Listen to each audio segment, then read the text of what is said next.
Well, until the end of the 18th century, beginning of the 19th century, most lighthouses owned by private individuals who made huge amounts of money from ships sailing by them.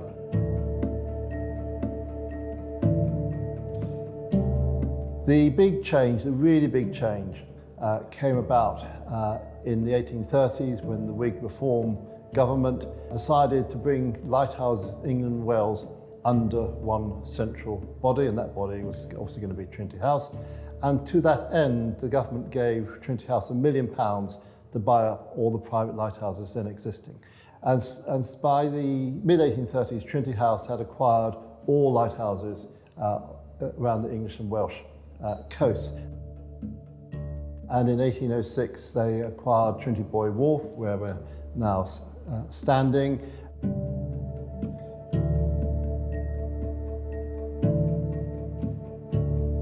One aspect of that change of organisation was the need to appoint a scientific advisor. And to that end, they approached Michael Faraday in 1836. Faraday accepted that position, and for the remainder of his life until his death in 1867, he did an enormous amount of work for Trinity House.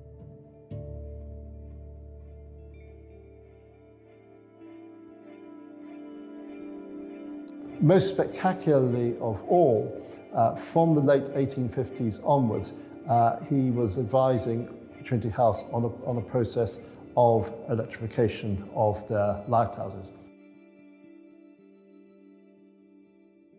One of Faraday's most important, if not the most important scientific discovery he made in 1831 was electromagnetic induction, which is the principle behind the electric motor and electric generator. And by the 1850s, electric generators were beginning to be used for various purposes.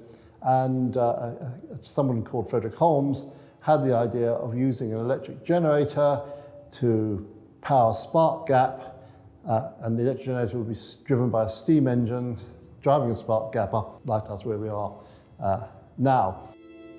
And Faraday tested it. He would have tested it in this site, Trinity Buoy Wharf.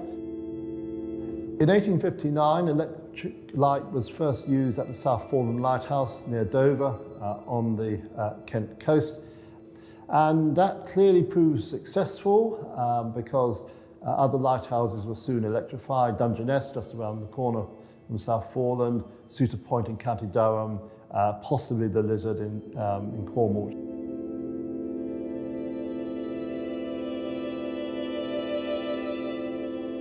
One of the first things that Faraday did, following his appointment as scientific advisor at Trinity House, was to test the new Fresnel lenses that Trinity House were beginning to install in their lighthouses.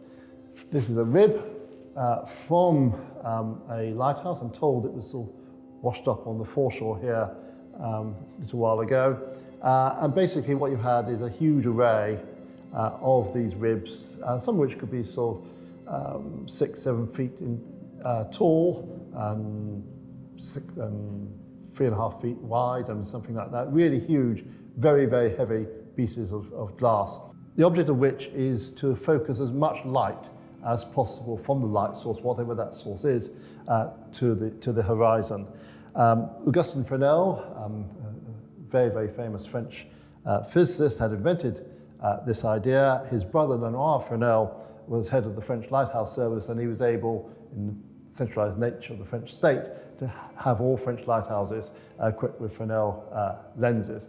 That didn't happen in England until the 1830s, and Faraday was asked to test the optical properties of this to make sure that they did what they were supposed to do. They did, and from then on, during Faraday's time as scientific advisor, the Trinity House installed Fresnel lenses throughout all their lighthouses.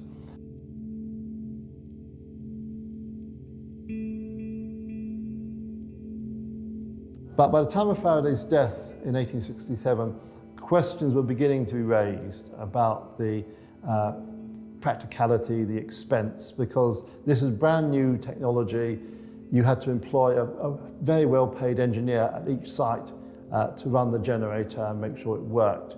And slowly but surely, throughout the 1870s, Trinity House took the decision that it really wasn't practical or feasible at that point to maintain electric lights in their lighthouses, slowly turned them back to gas or oil, and they didn't actually sort of electrify lighthouses again until the 1920s, by which time you had incandescent lights, much easier than carbon arcs, and the national grid, which meant you didn't have to rely on your own steam engine and your own generator at each site.